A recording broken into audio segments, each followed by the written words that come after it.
My Yes, headphones just did something weird. we can hear you and we can see Okay, your screen. okay. So I am very big on multi-dimensional things. Um, a lot of people think that's very weird and hippie, and they think of, a lot of spiritual things, but it's not necessarily spiritual or that. It's about incorporating everything in our environment, in us, the way we were raised, and how all of that actually is compressed into us and our beliefs and how we behave and how we think and how we approach the things that we want to do. Um, Talking about emotions before, and I got corrected the other day because I often say that emotions don't have any place in trading. They do, as I was corrected. They provide information, but that is all they should do. So, if we are moving forward, so it has been a while, so we'll just revise a little bit on our beliefs. So these obviously is not complete, but generally we are looking at our core beliefs, beliefs of our world, philosophical, religion and spirituality. Again, remembering that spirituality is not religion, it's that finding that deeper part of us, the part that's not on the surface, the part that really is affecting everything we do, consciously and unconsciously, in our awareness and not our emotions and our well-being. Well-being is very important because if we aren't well on the inside and outside, and if we're not balanced, then we aren't able to control our emotions physiologically. Temporal is actually very important as well. I know that people say we need to live in the present moment, but we actually can't forget the past, and we have to know what the future is, because past, present, and future is what we're all about. Where do we have direction if we don't know what to expect in the future? We have our beliefs in ourselves, social and cultural. That's really where we are born into, and what we grow up with. Finance and money. In our day and age, everybody has some sort of finance and money goals. And a lot of it these days is based on material. So education and knowledge. Education and knowledge is not always education as in a formal education. It's wisdom as well. And there is a difference with wisdom. And interpersonal. So that's our smaller group of people that we actually interact with as well. So that's like my family and what my kids expect of me and what my obligations are towards them. And the locus of control. So that's my opinion of how much control I have. So we are also looking at awareness and how much awareness, where we are. So we have our unconscious, which is those things that we grow up with, the memories, those things that we get from a very young age with our wiring, because most of our wiring is done before we're two and before we're even aware of it. It influences us, but we don't know. Our conscious, which is what we are always aware of in our present moment. Nothing really actually gets held in the conscious mind permanently. It sort of just comes and goes. Our subconscious is 95% of what we do every day is comes from our subconscious. It's the little bit between the unconscious and the conscious that actually provides the information that crosses between the two. And our critical filter, which stops anything from getting through that contradicts what our immediate beliefs are that we have in our mind at the time. So if we believe that we're a great, if I was to believe that I was a great artist and truly actually believe that, which I'm not, I might add, then my critical filter is going to actually stop me from anything that might prove that I'm wrong with that. even though my behavior will actually mean that I'm a really bad artist because I can't be anything but. All right. So moving on, if we are looking at why this is so important, okay, I have to say, Moo Daddy was actually named by my children. um, looking at the acronym is why they're so important. Sorry, excuse me. So our beliefs are important because they're based on our perspective. So our perspective of the world.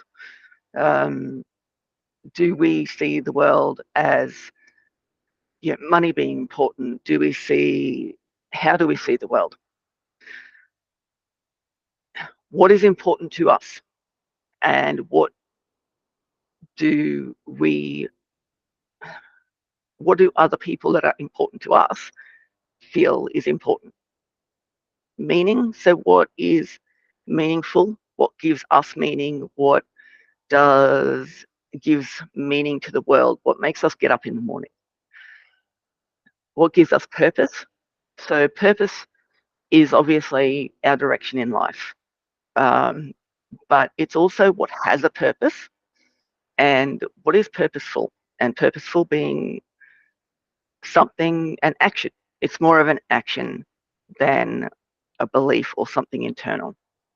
Expectations are a very big thing.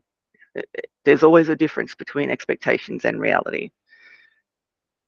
That's our expectations of ourselves, expectations of others, expectations of what is going to happen in the world, and what will happen as a result of our actions and our behaviours, and how we're going to develop our plan to improve and to reach our goals. And our goals should actually be based on this. If our goals are actually based on these things and expectations are realistic, then you're more likely to be able to achieve your goals. So based on the trader guy or dude that we had last time that I talked about, um, so he had long-term goals and a moderate risk profile. He used milestones to keep track of his goals and achievements. He wasn't on track with his milestones and he was struggling with his inconsistent results. And there was one day he identified a promising trade setup. There were warning signs that he ignored, but he believed that he had this special ability that made him able to just pick trades.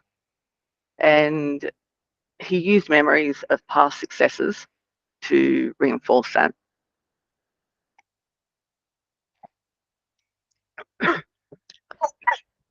Sorry. Um, with that, he made a trade that was larger than normal, and there was the unpredictable market fluctuation, and he ended up with a significant loss. So the important part of this is what we were looking at and what I was talking about before with that long-term memory or unconscious is the things that we have before we're aware of, the things that we don't know, that sort of thing before we're two, those experiences and what we're exposed to. So while he was being raised, he was in a family where they struggled a bit and the focus was always on money, getting more money, reaching success, and not in a way that was bad, but just in a way that they were always trying to not be in financial hardship. They instilled in their children to believe in yourself, don't doubt in your abilities, you don't let people put you down. The results that you have will show the true story. Never to give up or defeat, stand up, keep trying, don't give up. And realistically, they are perfectly wonderful things to try and instill into your children. But for some reason in this particular person's way of life, they actually took that to mean and developed the belief that money is a sign of success, doubt is failure, and they developed a fear of failure. So if we look at our conscious mind, so they're conscious, they wanted to achieve their financial goal. That was meeting their milestones and having that long-term sustainable success. In their subconscious that they weren't actually aware of, they actually had that doubt is the road to failure. Obviously, money is success, and success is what you strive for. And he felt that the only way to get his parents' respect was to actually get that money and show that success. So those are the beliefs that he came from his parents and from his upbringing. And obviously, there are a lot of other aspects that happen through a lifetime that reinforce those things, and they will continue later on. Um, and he had memories of his past successes. So for him, based on what was happening, he to be able to meet the milestones that he actually wasn't meeting, he ended up chasing profits. He had that fear of missing out. He used large position sizes. He exited early, and he cooked some trades just in the attempt to actually try and make up his money. So that critical filter that's there, because those behaviors don't actually meet with long-term success and his actual goals, the critical filter didn't let it through. So he used what he knew. Unfortunately, unpredictable market movement occurred, significant loss. He became further behind in achieving his goal, and he placed the blame on external factors because he didn't want to accept that it was himself. And the personal feedback loop, which is very similar to George Soros's feedback loop, except it's, I suppose, in a way, the opposite. Instead of knowing how he himself affected the market, it was how the market influenced him. So looking at that multidimensional beliefs, we have a cognitive dimension, emotional, biological, intrapersonal, interpersonal, and social. And if you are looking at cognitive, so our cognitive being our perspective, our interpretation, the development of our memories, our cognitive distortions and bias. So with our trader, his perspective was that money was the most important thing, or success was the most important thing. And his interpretation of everything that happened was, did he meet that success based on the money? With the memories, you actually can, and a lot of people do, actually only code memories that support what they want to believe, or they are able only to recall those particular things, which is that distortions and the bias. Um, our emotional. Emotional is our ability to think rationally, and it tells us what is important, which is what I mentioned before about our emotions should give us information. It shouldn't dictate what we do and how we behave. It's with emotions, they can trigger those physiological responses. We look at how we think we will or predict that we will feel if a certain thing happens, and that does dictate how we do things in the future. Biologically, the neurochemicals, our wiring or our neural pathways, and our body processes are also important. We need to look at that difference between the, say, fight or flight and a healthy stress response.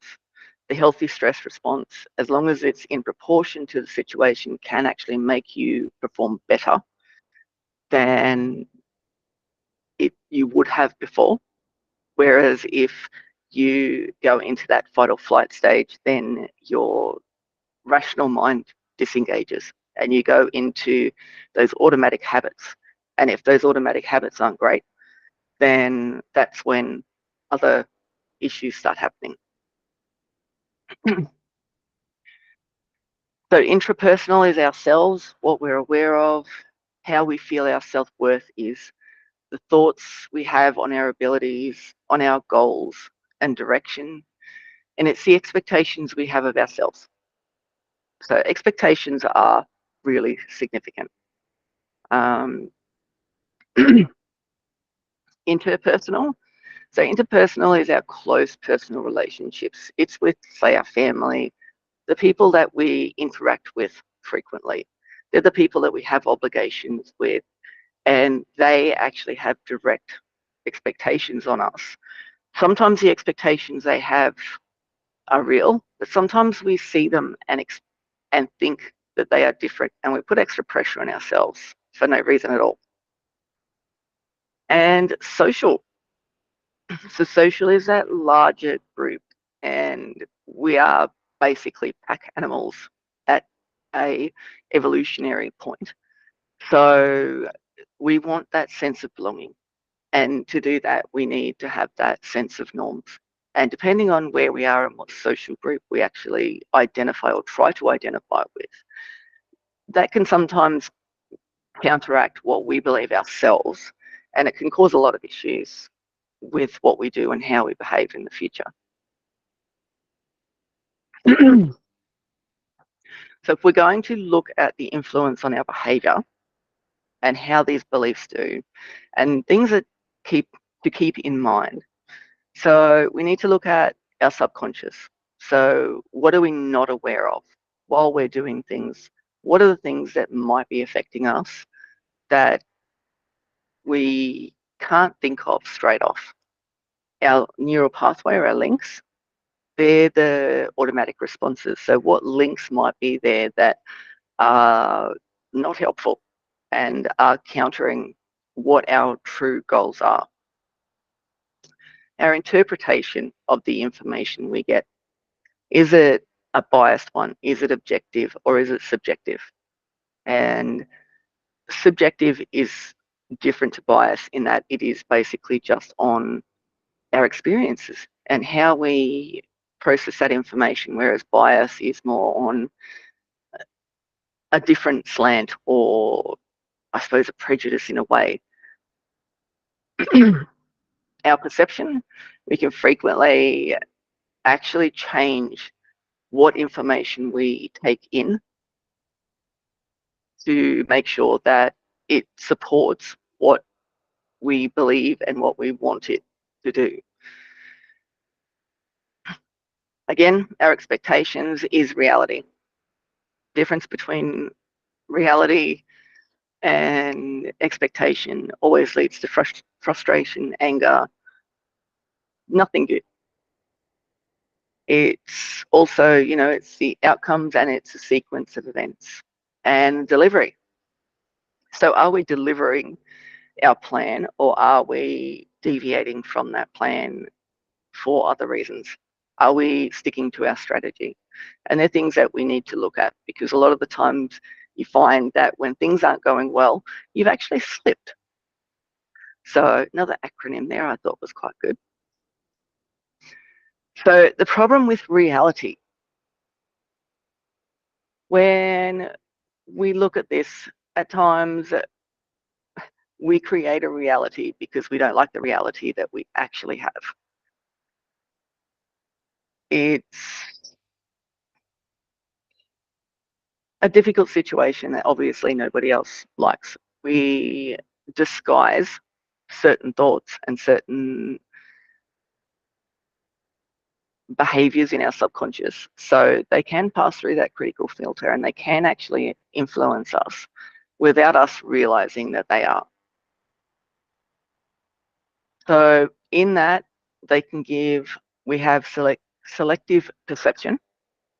So again, seeing what we want to see. And we actually forget, or we don't even pay attention to particular information that doesn't support. With our cognitive bias and cognitive dissonance, that's when we would rather listen to a lie that's easier to digest and is supporting of our beliefs than it is to actually contradict that and have to challenge ourselves. Self-deception is finding those excuses of why we did what we did and what makes it okay, so we don't have to feel like we did the wrong thing. Nobody likes to be wrong, but it's not about being wrong, it's about just learning. That's where wisdom comes in.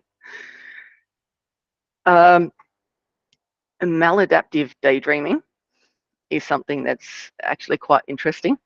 I experience that, and I see that a lot in my work with people, is they will actually be doing something and they will be daydreaming about what the result is or what would be awesome if that occurred. And without realizing it, they actually are acting on the daydream rather than actually what's in front of them in reality at that time.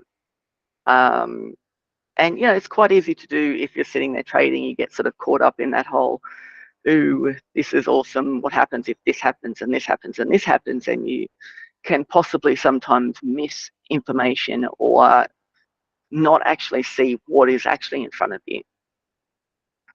Confabulation is one of my favorites. I really, really like confabulation. It's like a lie, but it's not. So it is actually a person creates a memory so they can cope with their reality. They don't have any other way of being able to cope with their reality. And it is a true memory. It is insane. It is such, they can create such an elaborate story, and it is true. There's also that creating the narrative, which is actually the story, I suppose, that becomes the confabulation, except for a lot of people, they know that it's just a story.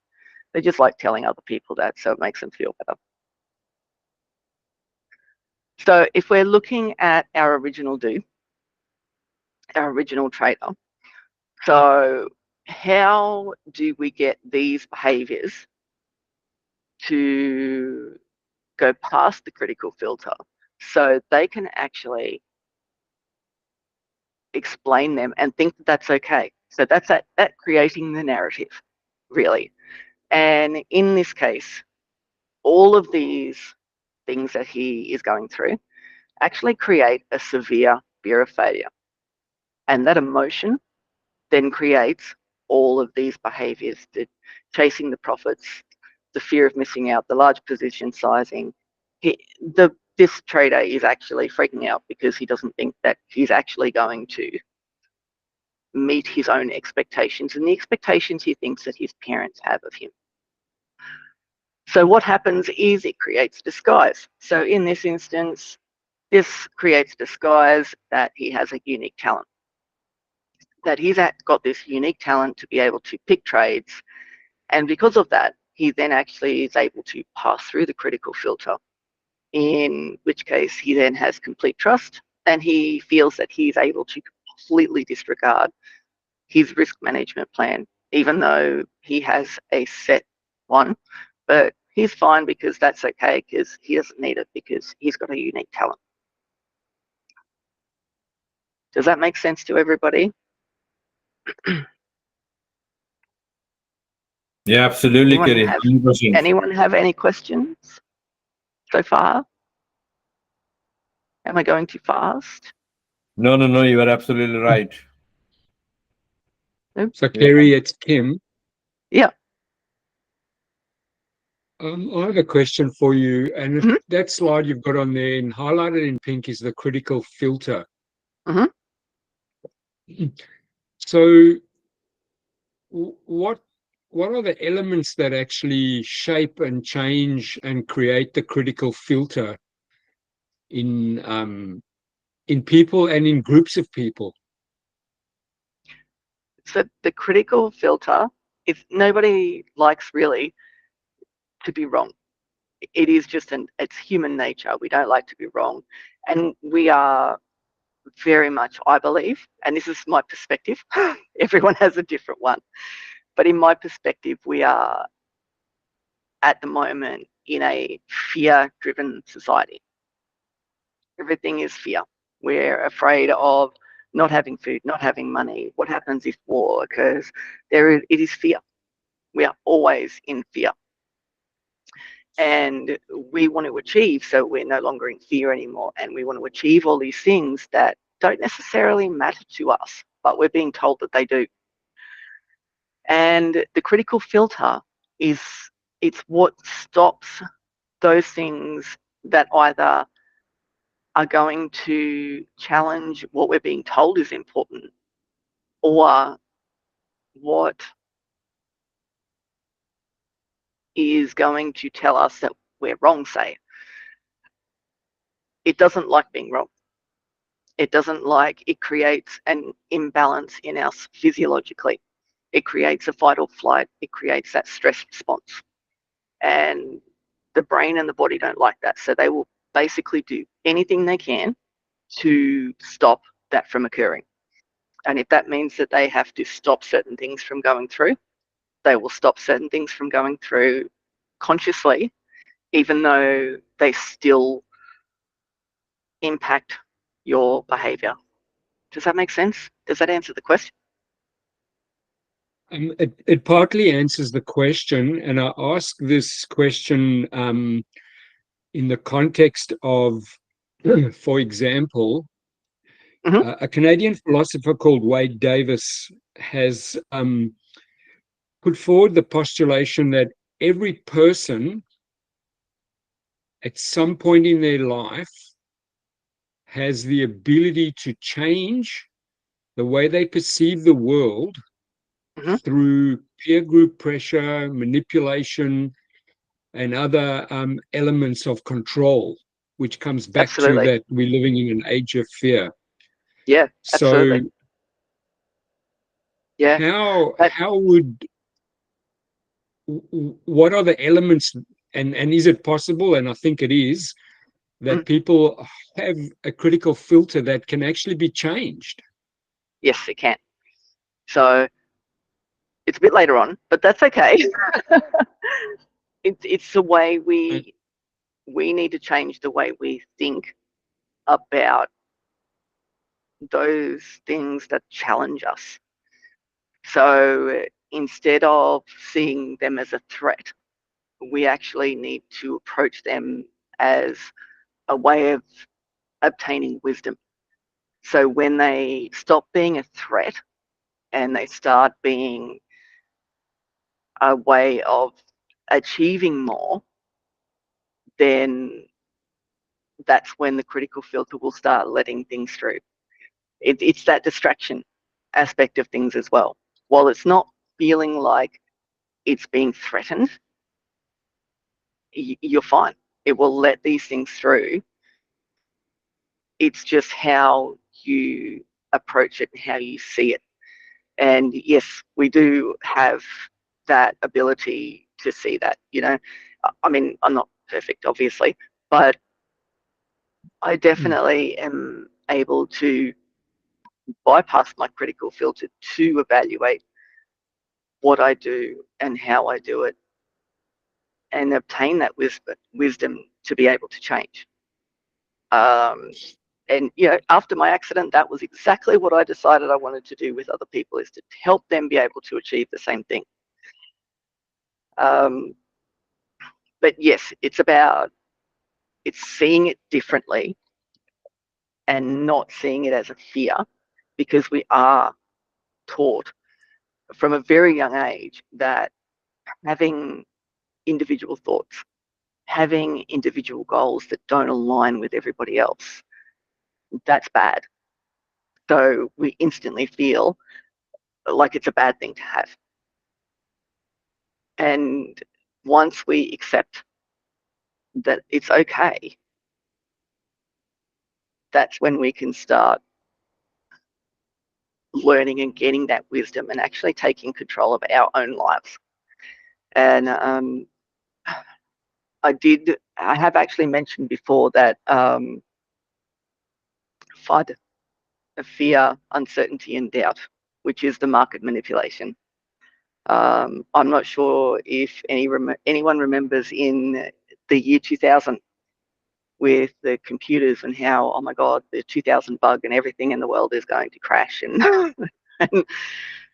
I do understand and I do get that there were issues with that. But there were so many people that, they tried to cash in on that. They tried to make everyone, and so many people did, they paid hundreds of dollars to actually buy programs and things like that, when really all they ended up having to do was just change the date on their computer to start with. Microsoft actually had free things to update your computer, but there was so many that actually tried to take advantage of that, which is that fear and that doubt, which is actually manipulated within us. Does that help? For me, it does. And obviously, I have a broader view on this, and in particular, how people's critical filters can be manipulated in the context of certain life conditions, for example. And Davis actually analyzed for a concept where there were videos or movies or images of Nazi war camp, I don't know, people in control of what was happening within those death camps, and showed pictures of them enjoying barbecues and social events and dancing, and yet 200 meters away there were massive atrocities being committed. And he linked that back to how people behaved during COVID around the toilet paper, pointing out people not even wearing masks and that sort of thing. And he basically had the view that any single person on earth has the ability to be pressured and transformed into adopting things that they would not accept today or in any other certain context. So how that transposes to say the trading component is, how influenced are you around certain aspects of what is being put out there by media, what's not being put out there by the media? What information do you have that you think is critical or don't think is critical to accept as making valid? And I think that one of the things that, and I'll loop back to Jim Simons, was that ultimately his view was that if you have a system mathematically based, it's the only thing in the world that has a defined outcome of black and white or right or wrong. And it's actually allowing ourselves to build trust and faith into the trading system that we have, and to understand that some will be right, some will be wrong, most will be right, and to accept that ratio applies, so that when you do your trading, you don't actually have to go emotional about what's happening here, what's happening there. It's, do you see that trading signal? Do you see the elements that are part of your trading to actually take advantage and execute without the conscious critical component saying, oh, this is what happens, what if, and create that sort of FUD within people. Absolutely. And I know I've said it before, but I was working in the bank when the English pound crashed. I think it was 92. And that was George Soros's philosophy, was to create the issue, to create what he wanted to happen. And it's great when you've got that much money that you can create it.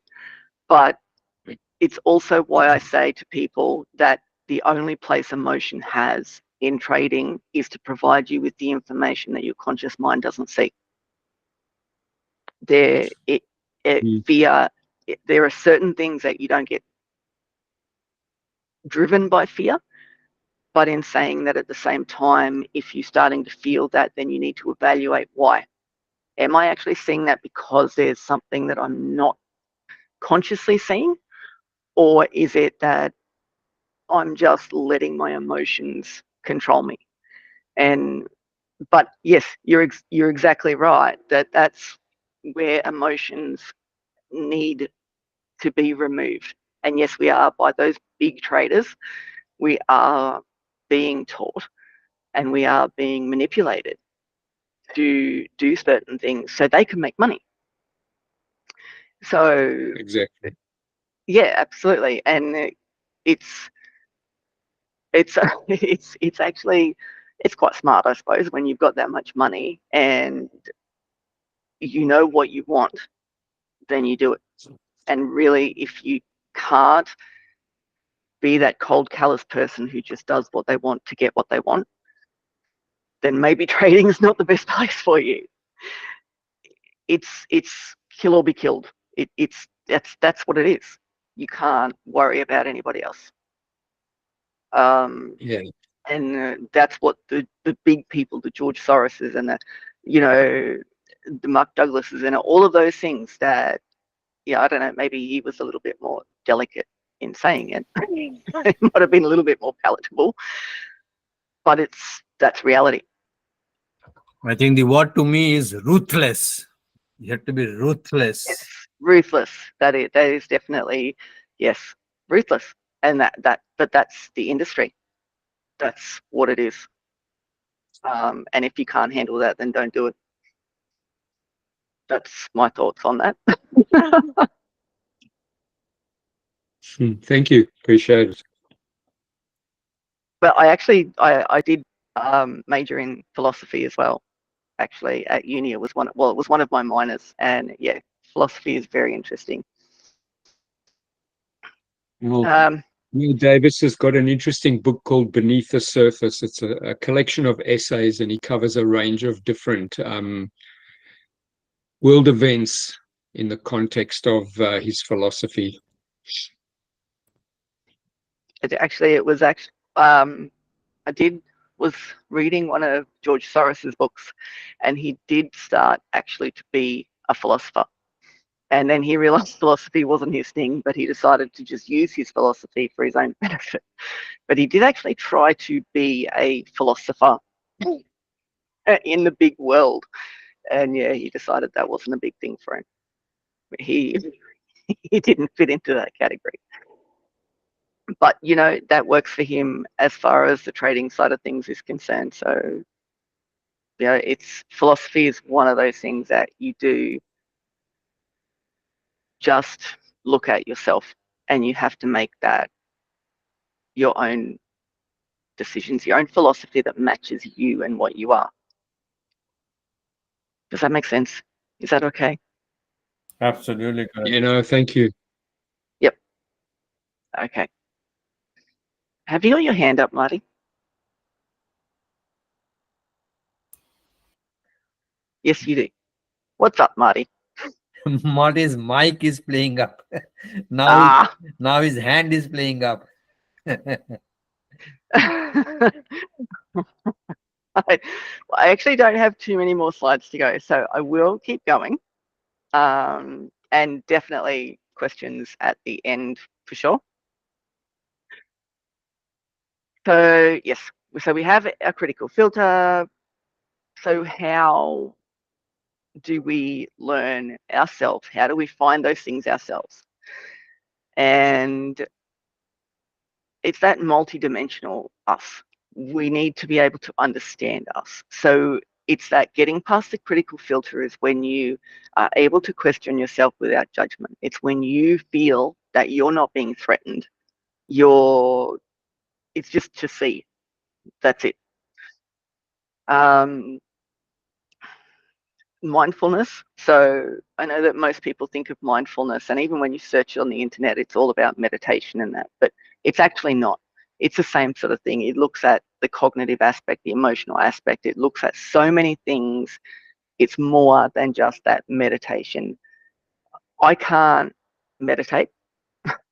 I'm just one of those people that if I'm just sitting there, I can't stop thinking. So I'm better off to know what I'm thinking about and to manipulate what I'm thinking about than to try to not think at all. There's using formal assessments. I have a lot of them. I've created some of them. I don't know if anyone's, actually got a chance to do any of them. I know that they've been quite lengthy, but there are a lot more of the different ones about, about your philosophy, about your impulsiveness, how you feel about yourself. Where are you in that? Is that affecting you? A journal is quite good as long as you're not thinking again, you're just writing it down. So professional help, talking to somebody. I've always found with my clients that a conversation is better than sitting there in a formal session and asking questions. It's amazing how many things come out just in general conversations that will not come out in a actual formal session when somebody's sitting there with a notepad and taking notes. Even with kids. And distraction. Distraction is awesome. When you're not realizing, that's when you can actually get things out of it, people, which is the conversation, humor. I use humor a lot, thus Moo Daddy. And I'm hoping that maybe people will use those acronyms and have a bit of a chuckle when they're using those acronyms, to try and look at what is happening and what they're doing and making sure that what they're doing is the right thing and where their goals are the correct things as well, and making sure that it is the thing that's giving them purpose. Whereas a lot of the times it's not. So there's, you can have somebody who says, well, I want to be happy. Well, that's ridiculous. Happy is an emotion. Emotions come and go. But what is it that makes you happy? What is it that you want that will give you purpose? What's important? What gives you meaning? They're the things that you need, because along the way, how you achieve that can be different. And if you forget those things, then you can miss the pathways that are there that you need to be able to achieve them. And then what initially became something that you enjoyed and something that was going to give you that purpose, all of a sudden becomes a grind. So how do we help ourselves? So by being curious and accepting, because curiosity is wisdom and it's not threatening. It's just, I want to be better. I want to be bigger. I want to know more. That multidimensional mindfulness, it's evaluating everything, all your different aspects. So your emotional side of things, are you getting caught too much in emotional side of things? With me, definitely when it comes to my kids, absolutely, I get caught up in the emotion and I have to try and take that step back. But if it's somebody else's, then I don't get that same thing. I need to put my feet on the ground and I need to bring myself back to right now.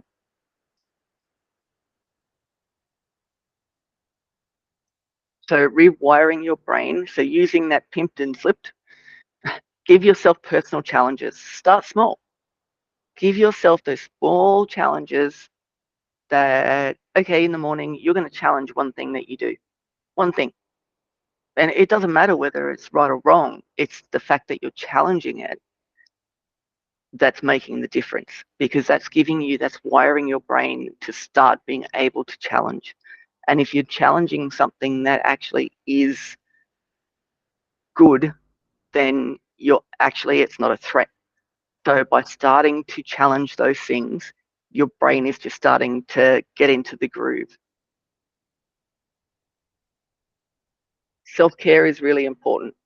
Self-care is everything. If you're not balanced, mind, body, soul, if you are not balanced, then you are in that heightened state of emotion. You can't think clearly and you can't sleep properly, and it's not a great thing.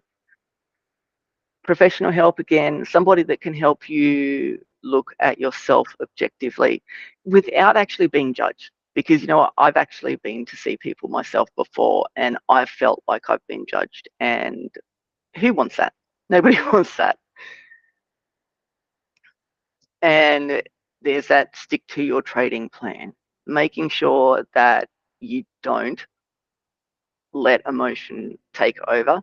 Your emotion should provide information and nothing more. The different things that you have around you should be nothing more than just information to put into a processing computer so you can just spit it out. And if you use your trading plan and things don't go right, well, it's not an emotion. What it is a let's review, and it's wisdom. And that's it. Wisdom is the key, and knowledge is the key. But that doesn't necessarily require formal education, but it's knowledge. And you can get that yourself by just being open to what is happening around you. So anyway, thank you everyone. And I hope that that was okay. And I hope you benefited from that. Is there any questions? That was brilliant. Fantastic, Kerry. Now, questions to Kerry, please. Kim has asked. Kim says, thank you. Vijayta says, thank you so much, Kerry. It was really fantastic. We got you back, Kerry. And Kim asked so many good questions. Fantastic. And any other questions to Kerry, please? Vijayta is saying, could you please discuss any currency pair where you had more than 1% profit in the last month? What is your thought process for that trade, big move? What are the possible considerations to run the big profit? Yep. So maybe we have 3 minutes. I can take that questions. But Sure. before I take that questions, any other questions to Kerry, please? I'll give you 30 seconds to think. You can unmute you and ask Kerry, or it is her email address in front of you, kerrybrown@npfinancials.com.au, or you can chat. You can write a question to Kerry. Don't be afraid to ask questions. We always say at NP Financials that ask questions, do not suffer in silence. Even if we don't understand ABCD of what Kerry said, don't be afraid to ask any questions to Marty says mic is not working. That's not a problem, Marty. You can write your questions. Raise Well, your I can hand. actually probably help you with that, but not from here. You can write your questions, Marty. Yeah. But any other, yeah. So Kerry is so helpful. She's taking all the time and effort. She's putting all the effort. I know I cannot put, if this presentation in front of you in PowerPoint, I think Kerry would have done it in PowerPoint. If it has taken to you for 4 to 8 hours or 10 hours, it will probably take me 10 months to prepare this kind of quality product, Kerry. Really hats off to you. So it means It's actually it's part of those things. It's one of my actual self-care things, to be truthful. It's and making paper sculptures, which is very strange, I know, but I really enjoy those things. They actually put me in a nothing box. That was fantastic. And probably what you got, I don't know what you got from Kerry's presentation, but what again reiterates my understanding from Kerry's presentation is, as we said, thinking and trading does not go hand in hand. So you cannot think. If there is a trade setup, you just take. That's it. If you are satisfied, if you have back tested, if you have demo traded, and you saw that 67% of the time this trade setup for the last 10 years or 12 years, that's quite a good sample size, I think. If it is 67% successful in last 10 years, why didn't you take that trade? So that is where Kerry's presentation comes. Kerry's not only presentation, but her input comes in play. Why aren't we working according to our trade plan? Why aren't we trading according to our teaching from the journal? And the other one is emotion. There is no I don't know ABCD of psychology. Kerry knows it 1,000 times better than me, but my understanding in last 15 years, 16 years in trading is there is no place of emotion in trading. There is no place of thinking in trading. You have to be ruthless. As mind as market is always ruthless to our wrong decision, to our wrong trades, to our trades not being taken, to our wrong closers.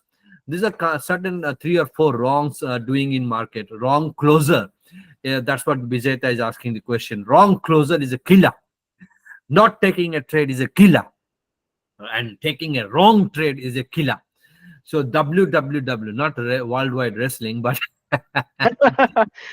But it's also, we can't be afraid of being afraid. isn't it? You can't have a fear of having fear. You Mm, can't. You can't. It is there. It's there for a reason. It's just, don't let mm, it control you. That's mm, the difference. Yeah, if as a psychologist, if you get caught up in emotion, you're not able to help the people that are there to get help, because yeah. you're caught up in the emotion of the situation. You have to actually be unemotional. You have to stand back regardless of how bad it is and how hard it is. And I've worked with kids who have been removed from their parents from child safety. So I've heard some pretty nasty stuff, but you can't become emotionally involved. Otherwise, you can't make the right decisions. You can't help a person if you are so emotionally involved that you are influenced by it. So well said. So well said. Marty has asked a question to Kerry. Kerry, can you please read it out and answer? We know we are stretching a little bit. I'm happy to stretch 1 hour for Kerry.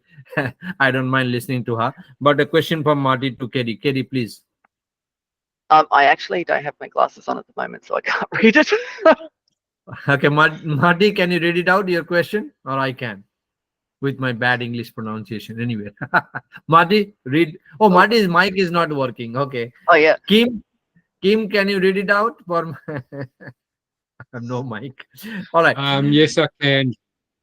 go. The question refers to Kim's manipulation in the markets. Jerome Powell says market and economy is strong and resilient. However, homelessness and joblessness is severely increasing. People can't buy housing and medicine and food. This is why I post facts on news and in the events channel.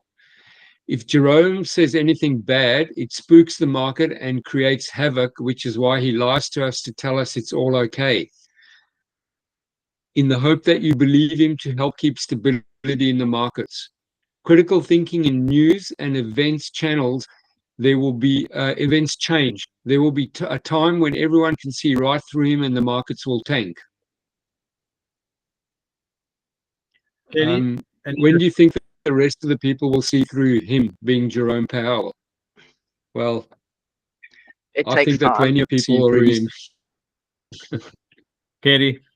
I think at the moment it's really difficult because there are so many people that are homeless and jobless, and it's it's just confirming everything that they have, and they're not actually able to say, well, if that wasn't the case, then this wouldn't be happening. Yeah, it's one of those perspective things. Um, there's in the Whitsundays, there's this thing that there's so many homes that are empty because people have that thought that I'll just give it to Airbnb for like 3 months of the year and that will make me money. But that is actually because of people like Jerome that are saying this is what you need to do. This is how you make money. It's it's one of those difficult things because you can say don't be fed by fear, but at the same time, if you're living in your car with your baby and your 3 children, then it's hard to not have fear. Um, everyone is afraid of losing their way of life and what they have, and it's yeah, quite bad. I'm hoping that there will come a time where people very soon are going to realize that if by supporting these people you are creating issue, and that is the feedback loop, is you create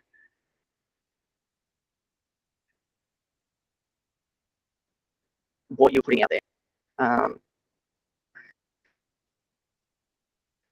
It's a psychology thing, and everyone is individual and everyone is different, and it depends on their situation and their past experiences as to when they will see through them. I look at the younger generation now, and I see all of these people that are creating such a bad influence on the younger generation, and they still haven't seen through them. It's difficult. It's a piece of string question. Sorry.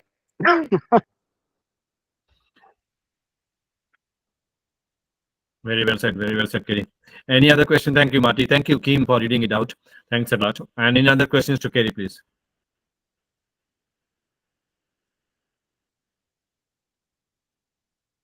Otherwise, I thanks Kerry again.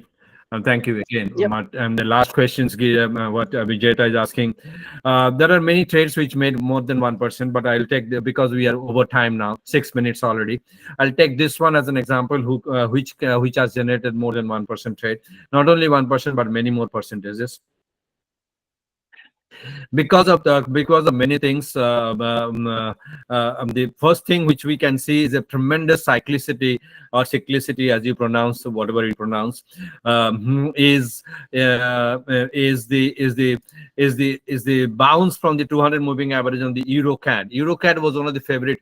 Those of you who are listening to me for maybe 12 years or 10, 14 years, those of you who are listening to me for time now, and Ben is especially fond of EuroCAD. I don't know, Ben, but times this fellow can actually create good. But forget about the currency. It can be ABCD. It can be ABCD. Don't care which currency. That is why we say don't fall in love with any currency or don't hate any currency. But EuroCAD or any ABCD currency, if you see this type of cyclicity, after crossing the 200, if it goes up, and then one time it goes up, second time it goes up, third time, then why not the fourth time? Why not the fourth time? You need to ask yourself, why not the fourth time? Obviously it will, because it is such a beast, and we have spoken about Paul Tudor Jones. In his book, he wrote that the 200, if it is above 200, he will buy. If it is below 200, he'll sell. But look at the bounce of the 200. Look at the bounce, beautiful bounce of the 200. Sorry about that. Well, I can't see the screen. Oh, sorry for that. You should. Sorry. All right, I think Kerry's screen is there. All right, so present. Resume presentation. Can you see my screen? Yeah. So I was talking about EuroCAD returning the maximum on the forex perspective. There are shares which has returned much more than, there are commodities much more than. But why I was talking about the cyclicity of the 200 of the price on the 200. If you make this one, that's a better one, I think. So if you see ding ding ding ding ding ding, so these dings, Dario is there. Dario is the favorite ding master here. Dario. Right. So if you see the cyclicity on this one here, so you'll take this, you'll take advantage of this W formation or the double bottom formation on the 200 and a crack and snap back on this 200 and head and shoulder. You name it, you'll have it. You have a double bottom, you have a head and shoulder, you have a crack and snap back, you have a rule of 4 on the 200 for the fourth time. This is the third time. This is the second time, and this is the first time. So this type of situation will give you maximum return on your profit, and in future this will come. These trades will come and go. Don't worry that you have missed a Eurocat. That means there is no trade in future. There is nothing like that. These type of trades will come each month for each currency at least once. At least once. That is my guarantee. So if you have taken this trade with a score, with a risk of 89 points, and you are holding on to the trade for 555 points, in between you have so many hooks trade and so many sample setups. So I think this is one of the trades which has made more than 1%, not only for me but for many of you. Did I answer your question? And no more questions. Thank you very much. And did I answer your question, Vijeta?